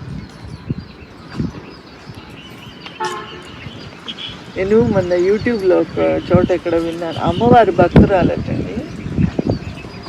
ఆవిడ ఒక్కరే ఉన్నారంటే ఇంట్లో దొంగలు వచ్చారు. దొంగలు వచ్చి అన్నీ మూట కట్టుకున్నారు. మూట కట్టుకొని వీడిని వదిలేస్తే మళ్ళీ సాక్ష్యం చెప్తుంది, గుర్తుపడుతుంది కదా దొంగల్ని. అందుకని ఎందుకురా ఇవన్నీ చంపేసి వెళ్ళిపోతే పోతుంది కదా అని కత్తి పెట్టేశారటండి. ఇక్కడ ఇది జరిగింది కొద్ది సంవత్సరాల క్రితం. ఇప్పుడు ఉన్నారు ఆవిడ. కత్తి పెట్టేస్తే ఇంకా ఆవిడకి ఏముంది, ఒంట్లో ఒక్కతే ఉంది, వాళ్ళు నలుగురు ఉన్నారు, చంపేద్దామని డిసైడ్ చేసుకున్నారు. చావు వచ్చేసిందండి. ఇక్కడికి అత్యంత సమీపంలోకి ఏం చేయగలదు, ఏమీ చేయలేదు కదా. అమ్మవారి ఉపాసకురాలండి. అందుకని కళ్ళు మూసుకొని అమ్మవారిని తలుచుకుందటండి. ఇలా ఇంకా లాస్ట్ శ్వాసలో అమ్మ నేను తలుచుకుంటున్నాను, నేనేం చేయలేను, వెళ్ళిపోతున్నాను. అయితే చంపేస్తారనే ధ్యాసలో కత్తి పెట్టారు కదా, చంపేస్తారని. ఎంతసేపు అయినా కత్తి దిగట్లేదంట. 2 నిమిషాల తర్వాత కళ్ళు తెరిచిందంట. ఆ కత్తి అక్కడ కింద పడేస్తుంది, వాళ్ళు పారిపోయారట. పారిపోతే భర్త పెద్ద ఆఫీసర్ అండి, కేసు పెట్టి కోర్టులో కేసు పెట్టి వాళ్ళని పట్టుకున్నారు. మొత్తం ఎవరైతే ఆవిడ మెడ మీద కత్తి పెట్టారో వాడు చనిపోయాడండి. ఎవరో చంపేశారండి వాళ్ళు. ఆ కత్తి చిన్న ఘాటు తాకిందండి ఇక్కడ. మిగతా 3 ఉంటారు కదా, వాళ్ళని పట్టి తెచ్చారు. పట్టి తెచ్చి అడిగారు, ఇది చంపుదాం అనుకున్నారు కదా, కత్తి ఘాటు పెట్టారు, ఎందుకు వెళ్ళిపోయారంటే మాకు సడన్గా భయం వేసిందండి అన్నాడంట. అంటే ఈశ్వరుడు అలా మనల్ని రక్షిస్తాడు. ఆవిడ్ని రక్షించారు, మనల్ని ఎందుకు రక్షించాడండి? మనల్ని కూడా రక్షిస్తాడు. అందుకని ఇక్కడ జీవించే వాళ్ళంతా నిర్భయంగా ఉండొచ్చు. బ్లాక్ మెయిల్ చేసి ఇంత డబ్బు ఇమ్మని, అంత డబ్బు చేస్తానని ఇలాగనమాట. ఇంకా నాన్నగారు మీరు అసలు అరుణాచలం రావద్దు, అరుణాచలం వస్తే వాళ్ళు అక్కడ కాసుకుని ఉన్నారు, వాళ్ళు ఏదైనా చెయ్యొచ్చు అని భక్తులు ఒకసారి ఆపేశారు కూడా. నాన్నగారు ప్రయాణం అయ్యి వచ్చేటప్పుడు ఇంకా ఆపేశారు, ఈసారికి రావద్దు నాన్నగారు రావద్దని టికెట్ క్యాన్సిల్ చేయించేసి బలవంతంగా ఆపేశారు. సరే ఇంకా 1-2 నెలల్లో వెళ్ళొచ్చులేండి, పాపం మీరు వద్దంటున్నారు కదా, ఇప్పుడు ప్రస్తుతం ఊరుకుంటాను అన్నారు నాన్నగారు. అలాగా 5 సంవత్సరాలు బ్లాక్మెయిల్ చేశారు. చేసి సరిగ్గా ఈ సంఘటన జరిగిన 1 నెలకి మరి ఎవరు చంపేశారు ఆయన. రక్తం కక్కుకుని రోడ్డు మీద సరిగ్గా నాన్నగారు ఆశ్రమం ఎదురుకుండా ఆ రోడ్డు ఉంది కదా, మెయిన్ రోడ్డు ఉంది కదా, ఆ మెయిన్ రోడ్డు మీద రక్తం కక్కుకుని చచ్చిపోయింది. అంటే అతనికి ఇంకా శత్రువులు ఉన్నారంట. ఆ శత్రువులు ఎవరో తీసుకొచ్చి ఆయన చంపేసి అక్కడ పడేశారు. ఎన్ని కోర్టుల్లో ఎన్ని కేసులు పెట్టేశాడో నాన్నగారి మీద, ఒక 10-15 కేసులు పెట్టేశాడు అనమాట. అలా చేస్తానని ఇలా చేస్తానని బెదిరి. అంటే ఒక జ్ఞాని మీద ఏదైనా రాయిసిరి ఒకవేళ చంపాలని అనుకుంటే చివరికి ఏం జరిగింది? అతనే చనిపోయాడు, చంపబడ్డాడు. ఇంకా అంతే ఈశ్వరుడు నిర్ణయం అంతే. అందుకే మనలో చెడు ఉన్నా కూడా చెడుని కొంతవరకు ఉపేక్షిస్తాడండి ఈశ్వరుడు. మార్చుకుంటారు కదా పిల్లలు. పురాణాల దాకా అక్కర్లేదు, మన కళ్ళ ముందే ఎన్నో సంఘటనలు అలాగా జరుగుతుందమ్మా. భక్తి అనేది సెక్యూరిటీ గార్డ్ లాగా ఉంటాడు భగవంతుడు మనకు అరుణాచలేశ్వరుడు. ఆయన మన చుట్టూ ఉన్నట్టు సెక్యూరిటీ ఎవరికి కనిపించదు, ఎవరు చూడలేరు, కానీ ఆయన సెక్యూరిటీ గార్డ్ అండి. ప్రైమ్ మినిస్టర్కి జడ్జ్ సెక్యూరిటీ అంటారు కదా, కమాండోస్, వాళ్ళకంటే గొప్ప సెక్యూరిటీ మనకి. ఈగ వాలనీయడు మన మీద, అస్సలు మన జోలికి అవన్నీ రానివ్వడండి. మనం అంత ధైర్యంగా తిరగొచ్చి, సృష్టి అంతా మనదే, సృష్టి అంతా మనది. అయితే సృష్టి అంతా మనదే అని సృష్టిని ఓన్ చేసుకోవడం ఎలా అంటే, నేను ఒకసారి ట్రైన్లో వెళ్ళాను. ట్రైన్లో వెళ్తున్నప్పుడు, అంటే మీరు మళ్ళీ అందరినీ అలా ఉండమని కాదు, నాకు అలా అనిపించింది ఆ క్షణం. ట్రైన్లో వెళ్తే బాత్రూమ్కి వెళ్దామని బాత్రూమ్ వెళ్తే ఎవరో మొత్తం వాంతి చేసుకున్నారు. బాత్రూమ్ అంతా వాంతి, మొత్తం అంతా వాంతుంది. నాకు ఎక్కడికి వెళ్ళినా ఏమనిపిస్తుంది అంటే, ఇది నా శివయ్య ఇల్లు అనిపిస్తుంది. నా ఇంటిని ఎవరు శుభ్రం చేసుకుంటారు? నేనే కాదు. అందుకని ఆ ట్రైన్లో ఆ బాత్రూమ్, ఇది నా శివయ్య ఇల్లు కదా, ఈ ట్రైన్లో ఉన్న వాళ్ళందరూ శివస్వరూపం కదా. ఎవరి అక్కడ చీపురు లేదు, ఎలా సాఫ్ చేస్తామండి? మొత్తం చేతితోటి ఆ వాంతినంతా కుడి చేతితోటి ఆ కమోడ్లోకి నెట్టేశాను. మొత్తం అంతా కూడా నెట్టేసి నీళ్ళతోటి కడిగేశాను. కడిగేస్తే నాతో మా ఫ్యామిలీ వాళ్ళు ఎవరు అయితే శుభ్రం హైజెనిక్గా కూడా ఉండాలి కదా, మరి వెళ్ళి సబ్బు ఇవ్వండి నాకన్నారు. ఏం నిర్వాహకం చేసి వచ్చావు అక్కడ, మీకు అది అనవసరం, ముందు సబ్బు ఇవ్వండి అని వెళ్ళిపోయి శుభ్రంగా సబ్బుతో చేతులు కడుక్కొని కాళ్ళు చేతులు కడిగేస్తాను. అంటే ఇదంతా నా శివయ్యదే అని నోటితో అంటే సరిపోదు, అలా ప్రవర్తించాలి. జైపూర్ వెళ్ళాము, పింక్ సిటీ చూడాలి. అయితే జైపూర్ కోటలోకి వెళ్ళాం. అక్కడ ఏదో బాత్రూమ్ వస్తే బాత్రూమ్ వెళ్ళాం. ఆడవాళ్ళు ఏం చేశారంటే, లోపల 3 రోజులు కట్టుకున్న బట్టలన్నీ కుప్ప పడేశారు. అనిపించింది. అంటే మనకి ఏమనిపిస్తుంది అంటే, వాళ్ళు అలా చేశారు, అయ్యో అలా చేయకుండా ఉండాల్సిందే. అది ఎలా సవరించాలో నువ్వు సవరించే అంతే. వెంబడే ఆ బట్టలన్నీ ఒక కవర్లో తీసి నోటు కట్టేసి డస్ట్బిన్లో పడేసి చేతులు కడిగేసి, నా శివుడి ఇల్లు, నా శివయ్య ఇల్లు. నీకు నువ్వు సృష్టి అంతా చేయగలవా అండి? క్లీనింగ్ చేయలేవు. నీ దృష్టిలోకి వచ్చింది నువ్వు చెయ్యి, నీ ఎదురుగుండా ఉన్నది. ఇప్పుడు నాన్నగారి ఆశ్రమంలో ఉంటాము, ఏదన్నా ఎక్కడన్నా కనిపిస్తుందండి, వంగి తీసి ఆ చెత్త దాంట్లో పడేయాలి. రూమ్లో ఉంటాము, రూమ్ శుభ్రంగా పెట్టుకోవాలి. మనకి ఎలా ఎంత శుభ్రంగా ఇచ్చారో తిరిగి ఇచ్చే ముందు అంత శుభ్రంగా ఇవ్వాలి. మనం వాష్ బేసిన్ కడిగి, బాత్రూమ్ కడిగి, రూమ్ ఊడ్చేసి, తడిగుడ్డు పెట్టేసి, బెడ్షీట్స్ సవరించి ఇచ్చేయాలి.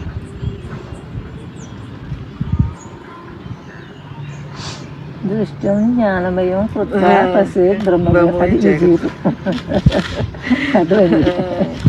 అలా అంతా నా శివుడిదే, అంటే నాదే.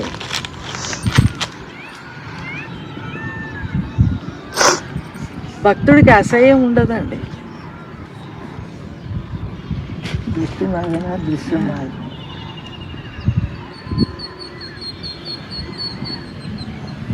ఇది నా గొప్ప కాదండి, అరుణాచలేశ్వరుడు అలాంటి బుద్ధినిస్తాడు మనకి. నేనేదో నేను ఏమి చేయనండి. టైంకి నిద్ర పడుకోను, టైంకి లేవను, టైంకి పూజ చేయను, టైంకి జపం చేయను, టైంకి ధ్యానం చేయను, ఏమీ చేయను. ఏం చేస్తాను తెలుసా? నాకు నాన్నగారు అంటే పిచ్చి ఇష్టం. నా గురువు ఎలా చెప్పారో అలా జీవించటానికి ఎఫర్ట్ చేస్తాను. సక్సెస్ అవుతానా ఫెయిల్ అవుతానా తర్వాత విషయం. నిన్ను ద్వేషించే వాడిని కూడా ప్రేమించు అంటారు నాన్నగారు, చెప్పారు కదా మనని. అది ప్రయత్నం చేస్తాను, దాంట్లో సక్సెస్ అవుతానో లేదో తండ్రికి తెలుసు.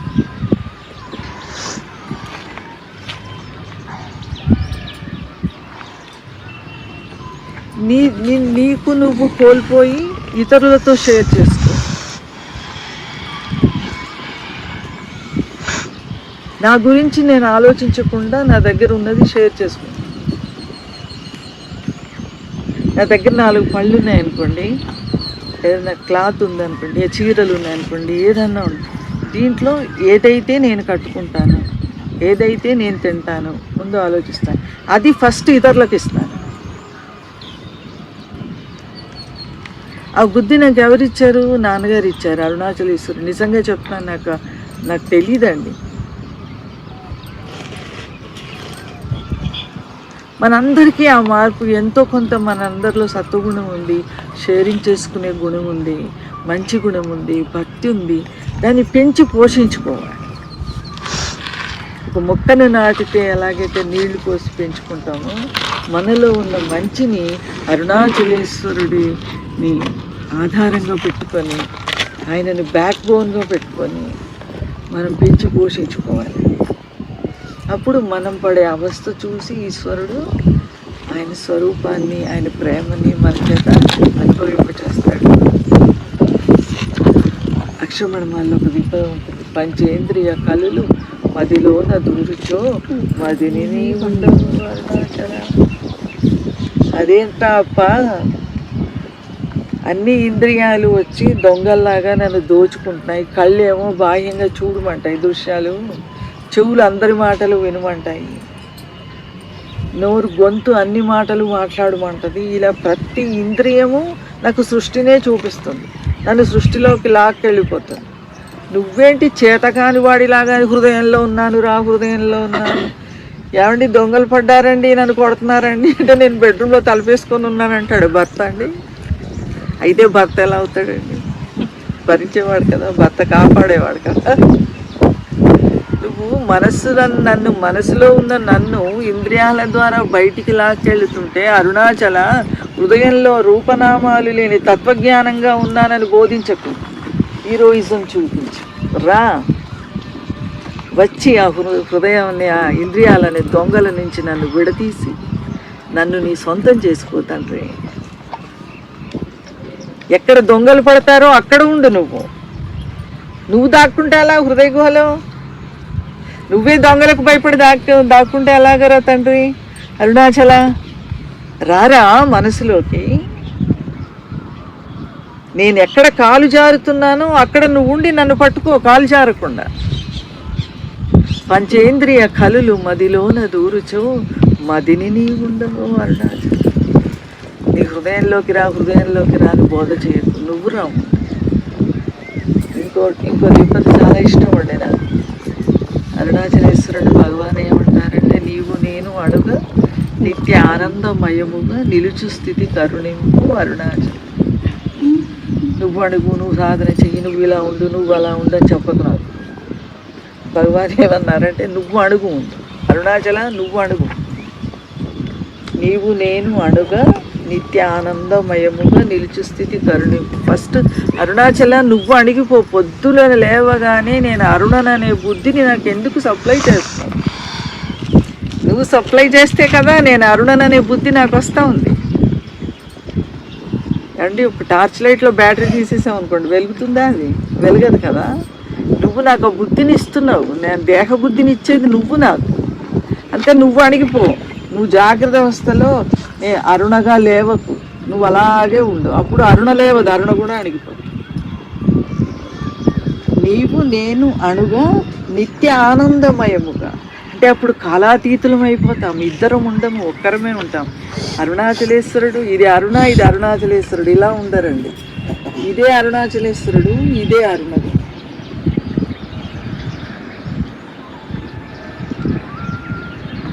ఏకసత్యం. నీవు నేను అణుగా నిత్య ఆనందమయముగా, కాలానికి అతీతంగా, మూడు అవస్థలకు అతీతంగా ఆనందంగా ఉందాం రా తండ్రి.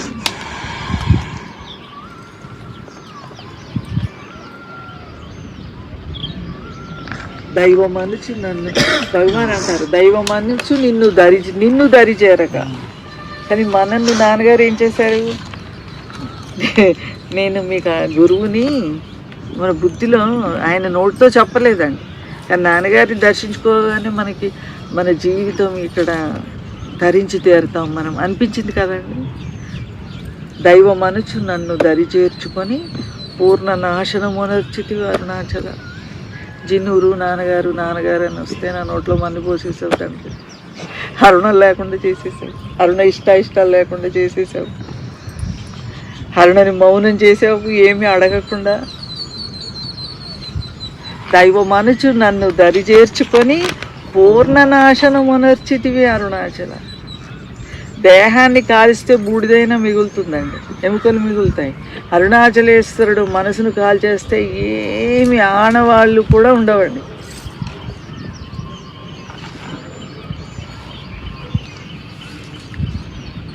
రబ్బంతా కూడా అరుణ మిగిలిపోదు. అంటే మనసు నేననే బుద్ధి సపరేట్నెస్ మిగలదండి.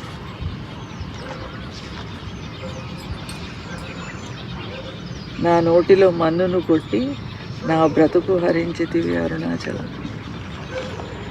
చలం చెప్తాడు కదా, స్వప్నాలతో మురిపించి మత్తెక్కించి మైమరిపించి ఈ లోకానికి నన్ను వ్యర్థుణ్ణి చేశావు భగవాన్, నువ్వు రావు నన్ను పోనీయవు.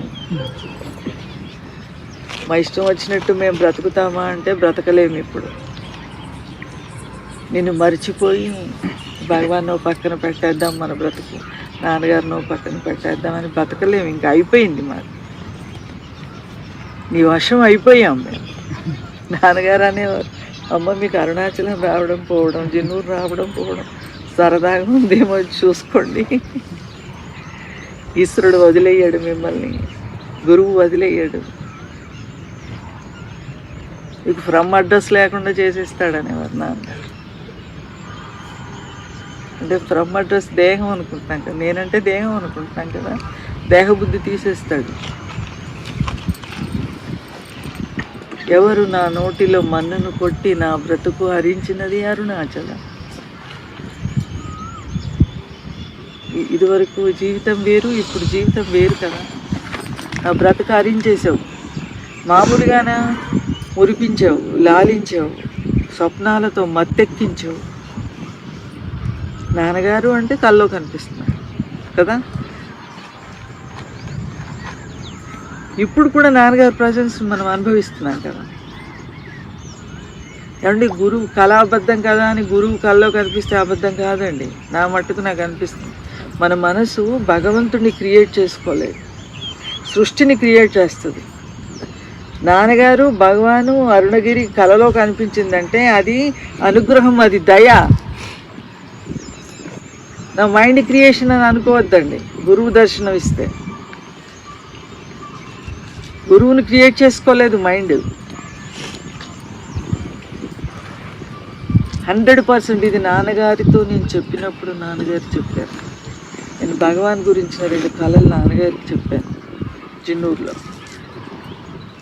ప్రొద్దున మధ్యాహ్నం 12 గంటలకి నాన్నగారు రూమ్లోకి తీసుకెళ్ళి కూర్చోబెట్టుకుంటే సాయంత్రం 4 దాకా నాన్నగారు ఆ మంచం మీద, నేను కింద. 4-5 అవర్స్ కంటిన్యూస్గా కూర్చున్నాం ఇద్దరమే. కూర్చున్నప్పుడు అప్పుడు నాన్నగారికి చెప్పాను భగవాన్ గురించిన కళలు. చెప్తే నాన్నగారు ఏమన్నారు, నువ్వు ఇది ఎవరికి చెప్పకు, నాకు చెప్పావు పర్వాలేదు, ఎవరికి చెప్పకు అంటే, నాన్నగారు మీ అనుగ్రహం వల్లే నాకు ఈ కళ వచ్చింది కదా, నేను మీకు తెలియదు అనుకొని మళ్ళీ చెప్పాను కదా. నోటితో మీ అనుగ్రహం అంటున్నాను, మరి మళ్ళీ మీకెందుకు చెప్పాను? మీకు తెలియదు, నాన్నగారికి చెప్పుకోవాలి, నాకు కళ వచ్చింది అనే భావనతో మీకు చెప్పాను కదా. ఇది అహంకార లక్షణం కదా. నాన్నగారు నవ్వేశారండి. నాన్నగారు నవ్వేసి, నాకు చెప్తే పర్వాలేదమ్మా, ఎవరికి చెప్పకు.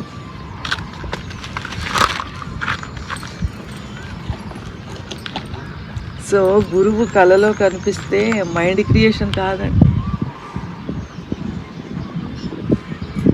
నాన్నగారు చెప్పారు, everything is created by the mind except Brahmam, except గురువు. బ్రహ్మం అంటే గురువే కదా.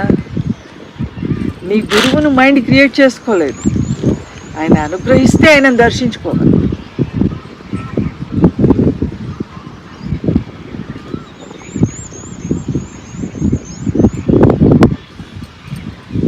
దైవమనుచు నన్ను దరి చేర్చుకొని పూర్ణ నాశనము నర్చితివి అరుణాచల.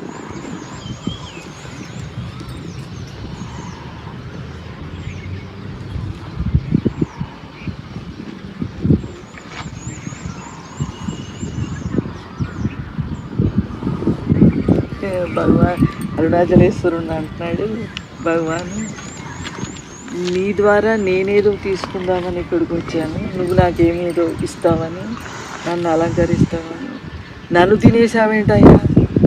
నాకేదో పెడతామని వచ్చాను నేను నీ దగ్గరికి, ఏదో నీ దగ్గర అనుభవించొచ్చాను వచ్చాను. నన్ను ఏదో అలంకరిస్తావు జ్ఞానంతో భక్తితో, ఏదో పొందుదామని వచ్చాను అరుణాచల. పొందుదామని వచ్చిన నన్ను తినేసావేంటి తండ్రి? నేనే లేకుండా చేసావు అంటే ఏమీ అడగాలని అనిపించదండి. ఇక్కడికి వచ్చామా ఉంటాము, ఏమి అడగాలనిపించదు. ఏం అడుగుతామండి? అడిగేవాడికి తెలియదు వాడికి ఏం కావాలో, వాడికి ఏది మంచిదో కూడా తెలియదు వాడికి. చిన్న పసిపాప అమ్మను పొద్దున 1 year పాపకి బర్త్డే చేశారు కదా, దానికి ఏం తెలుసు దానికి ఏది మంచిదో? కాబట్టి అది ఏం అడగగలుగుతుంది? పేరెంట్స్ని ఏం అడగదు. అడగకపోయినా పేరెంట్స్ చూసుకుంటారు కదా. అలాగే అరుణాచలేశ్వరుడి దగ్గరికి ఏదో అడుగుదామని వచ్చామండి. అడిగేవాడిని తీసేశాడు ఆయన శుభ్రంగా. ఇక్కడ ఉన్న అందరికీ తీసేశాడు. ఏం అడగం, ఏదో తిరుగుతున్నాం.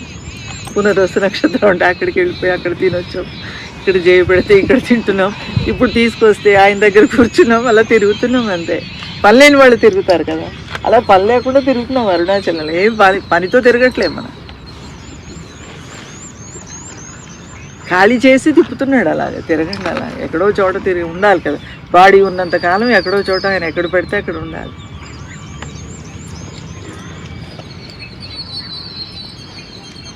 నిన్ను తింటూ వచ్చాను, నేనే నీకు భోజనం అయిపోయాను. నిన్ను తినడానికి నేను వస్తే నన్ను నువ్వు తినేసావు తండ్రి. తిండిని నిన్ను చేరి తిననా నేను శాంతమైపోవును అరుణాచలం. నాన్నగారు అనేవారు, అమ్మా మనము అరుణాచలేశ్వరుడికి ఫుడ్, మన అహంకారం ఆయనకి ఫుడ్ అయితే అటండి మనం స్వీట్గా అయిపోవాలండి. స్వీట్గా అయిపోతే గుడికేస్తాడంటండి, చేదుగా ఉంటే ఆపుతాడు, తీయగా అయ్యే వరకు వెయిట్ చేస్తాడండి. తీయగా అవ్వడం అంటే మారు మనసు రావడం అండి. గురు బోధ శ్రవణం చేసి మారు మనసు అంటే మీ కష్టమే నా కష్టం, మీ సుఖమే నా సుఖం. అది ఎవరైనా కానీ మన చుట్టూ ఎవరిని పెడితే వాళ్ళు, మీ కంఫర్ట్ నా కంఫర్ట్. అలా జీవించిన వాడు స్వీట్గా అయిపోతాడు. అండ్ ఇంకో రకంగా చెప్పాలంటే ఏమీ అవసరం లేకుండా. నాన్నగారి దగ్గరికి ఒక ఆవిడ వచ్చారు, అంటే మన లక్షణాలు అందరూ అలాగే ఉంటాయి. ఒక పెద్ద ఆవిడ వచ్చారు, వచ్చి నాన్నగారు నాకు ఏమీ అవసరం లేదు, మోక్షమే కావాలి, ఇంకేం అక్కర్లేదు నాన్నగారు, నా అన్ని బాధ్యతలు తీరిపోయినాయి, అన్నీ అయిపోయినాయి, నాకు ఇంకా నా జీవిత గమ్యం మోక్షం, నాకు మోక్షం ఒక్కటి ఇచ్చేయండి నాన్నగారు అన్నారు. ఆయన కృష్ణ కన్నయ్య కదండి, ఇలా కళ్ళు మూసుకొని మూసి నవ్వుకుంటూ ఆవిడ చెప్తున్నారు, నాన్నగారు వింటున్నారు. విని ఆవిడ చెప్పడం ఆగిపోయాక మీ వారు ఎలా ఉన్నారమ్మా? అదొక్కటే నాన్నగారు, ఆయన ఆరోగ్యం బాగుంటే చాలు, నాకు ఇంకేం అక్కర్లేదు. అంతకుముందు సెకండ్ ఆవిడ ఏమో అడిగారు, ఏమీ అక్కర్లేదన్నారు. ఏమి అక్కర్లేదన్న ఆవిడ అంటే ఆవిడని ఏది లోపలికి వెలిగితే ఆవిడకి ఉన్నది బయటకు వస్తుంది నాన్నగారికి తెలుసు.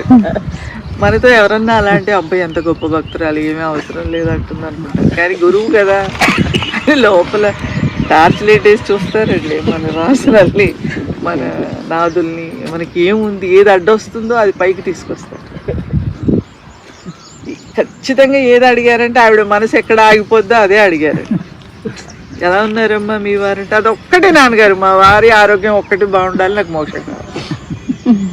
అలా మైండ్లో కూడా మెంటల్ రిజర్వేషన్స్ ఉంటాయండి. సంథింగ్ ఏదో పెట్టుకుంటాం, అది మనకు తెలియదు. గురువు చూపిస్తేనే కానీ తెలీదు, చూపిస్తారు కూడా ఆయన ఏం వదిలిపెట్టరండి.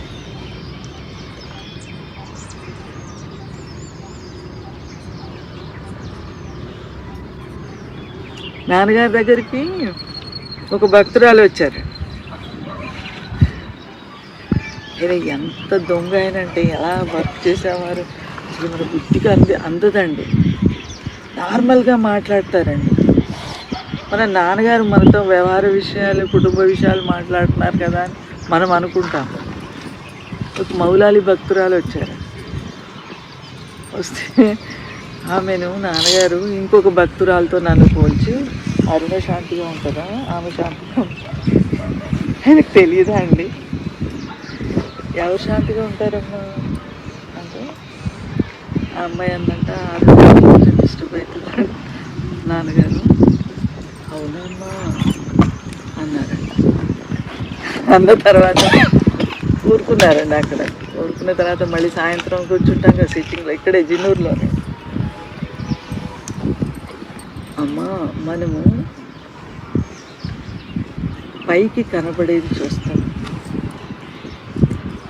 లోపల జీవుడు ఎలా ఉన్నాడో మనం జడ్జి చేయలేము. పై ప్రవర్తన చూస్తాం అని ఆ అమ్మాయికి పాప ఆ అమ్మాయి నాకు ఉన్నట్టుగా చెప్పింది. మీ గురించి ఇలా చెప్పాను ఆంటీ నేను అంటే నేను అన్నాను నీ మైండ్ నన్ను జడ్జి చేసింది కదా, అది కరెక్ట్ ఎలా అవుతుందిరా? నువ్వు నా గురించి అలా అనుకుంటున్నావు కానీ అది కరెక్ట్ కాదు కదా. నేనేంటో నాన్నగారికి నువ్వు చెప్పకముందే తెలుసు. నువ్వు కొంచెం డిస్టర్బ్ అవుతున్నావు అని చెప్పావు కానీ నేను ఎంత డిస్టర్బ్ అవుతున్నానో ఆయనకు తెలుసు, డిస్టర్బ్ అవుతున్నానో లేదో కూడా ఆయనకు తెలుసు. నీకు నీ లోపల నా గురించి నువ్వేమనుకుంటున్నావో నీకు తెలుపడం కోసం నాన్నగారు నిన్ను అడిగారు అలాగా అని తను వచ్చేసిందండి. ఎవరినైతే నాన్నగారు అడిగారో అరుణ ఎలా ఉంటుంది అంటే కొంచెం డిస్టర్బ్ అవుతుంది అని. ఆ అమ్మాయి టైలర్ షాప్కి వెళ్తే వాళ్ళ పాప డ్రెస్ అంతా టైలర్ పాడు చేసింది. ఇంకా టైలర్ని తిట్టేసండి ఇంటికి వచ్చేసి నా దగ్గర ఏడ్చేసింది. అరుణమ్మ నేను డ్రెస్ పాడైతేనే అంత డిస్టర్బ్ అయిపోయాను, మీకు జీవితంలో సంఘటనలు ఎన్నెన్నో వచ్చాయి కదా, మీరు డిస్టర్బ్ అయిపోతున్నారని నేను నాన్నగారికి చెప్పాను. కానీ నాన్నగారు నాకు ప్రాక్టికల్గా ఏం చూపించారంటే జస్ట్ ఒక డ్రెస్ పాడు చేస్తే టైలరు నేను వాడి మీద అరిచి అరిచి అరిచి వచ్చి నా మనసంతా పాడైపోయింది. అరుణమ్మ నాకు ఆ క్షణం నాన్నగారు గుర్తు రాలేదు.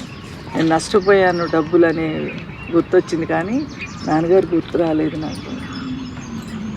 ఈ లెక్కను పోలిస్తే మీరు డిస్టర్బ్ అవుతున్నారని చెప్పడం నేను కరెక్ట్గా మిమ్మల్ని జడ్జ్ చేయలేదేమో అనిపించింది.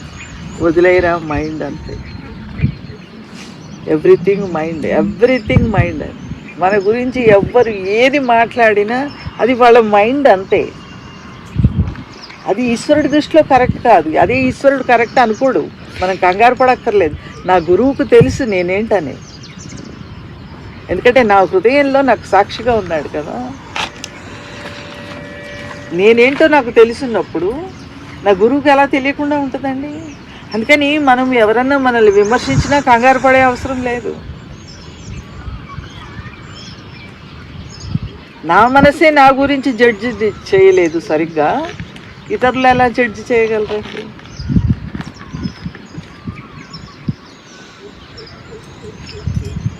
నాన్నగారు గొప్ప ఎంత వర్క్ చేసేవారంటే మామూలుగా కాదమ్మా. అజ్ఞానాన్ని ఇలా లాగి మంట పెట్టేవారు.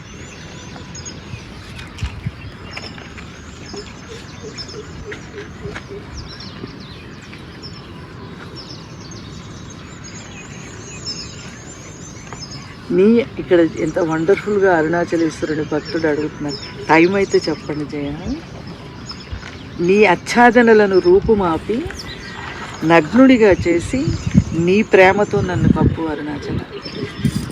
నీ ఆచ్ఛాదనలు అంటున్నారు అంటే దేహము నువ్వు కప్పిన వస్త్రము, నా మనస్సు నువ్వు కప్పిన వస్త్రం, నీవి అవి, నువ్వు నాకు కప్పావు కాబట్టి ఎవరు తీయాలి? నువ్వే తీయాలి. ఇప్పుడు ఈ చీర ఉందనుకోండి, ఎవరు మార్చుకోవాలి? నేను కట్టుకున్నాను కాబట్టి నేను మార్చుకోవాలి. అలాగే దేహం అనే వస్త్రాన్ని నాకు ఎవరు కప్పారు? జీవుడికి నువ్వు కప్పావు. నాకు నేను దేహముననే బుద్ధిని ఎవరు కప్పారు? నువ్వు కప్పావు. కాబట్టి నువ్వు తీసేయావు. తీసేసి నన్ను నగ్నుడిగా చేయి. ఎలాగా? నువ్వు ఎలాగైతే రూపనామాలు లేకుండా నగ్నుడిగా ఉన్నావో నన్ను అలా నగ్నురాల్ని చేసేయి, నగ్నుడిని చేసి. అప్పుడు రేయింబవలు లేని బట్ట బయట ఏంట రమింపగారము అరుణాచలం. మనం రమించడానికి ఆ రేయి అంటే అజ్ఞానం అండి, పగలు అంటే జ్ఞానం. ఈ మనసులోకి పంపి హృదయంలోకి లాగి మనసులోకి పంపి, మనసులోకి పంపడం రేయి, హృదయంలోకి లాగడం పగలు. రేయి పగలు లేని బట్ట బయట ఇంట అంటే ఎక్కడ సూర్యచంద్రులు లేరు, ఎక్కడ సూర్యచంద్రుల వెలుతురు చేరలేదు, అక్కడికి నన్ను తీసుకెళ్ళిపోయి కలిపేసుకోరాదండి, అక్కడ రమిద్దాము. ఏమి నాన్నగారు అనేవారండి, అక్షరమణమాలు చదువు అందాలు చాలమ్మా మనకి. అన్ని రకాలుగా ఈశ్వరుడితోటి ఆడుకుంటాడు అక్షరమణమాల్లో, ఈశ్వరుడితో ప్రేమిస్తాడు, ఈశ్వరుడితోటి అలుగుతాడు భగవాన్ అరుణాచలేశ్వరుడు. అరుణాచలేశ్వరుడి మీద కోపం ప్రదర్శిస్తాడు. అన్ని రకాలుగా ఉందండి ఆ అక్షరమణమాల్లో. శరణాగతి ఉంది, జ్ఞానం ఉంది. ఒకడవవు నిను మాయ మొనరించి వచ్చువారు ఎవరు, ఇది నీ జాలము అరుణాచలం. నేను మా పిల్లలు చిన్న చిన్న పిల్లలండి.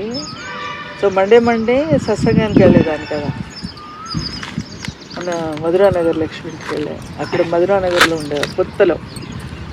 అయితే ఒక మండే నేను వెళ్ళలేదండి. వెళ్ళకపోతే భక్తులు నాకు ఫోన్ చేసి అరుణ సత్సంగానికి రాలేదేంటి అన్న. లేదండి మా పిల్లలు సినిమాకి గార్డెన్కి తీసుకెళ్ళమన్నారు, వాళ్ళని బయట తిప్పడానికి తీసుకెళ్ళాను, రాలేదు సత్సంగానికి. అంటే భక్తులు వాళ్ళు అన్నారు ఏమైనా స్లిప్ అవుతున్నారా అన్నారు.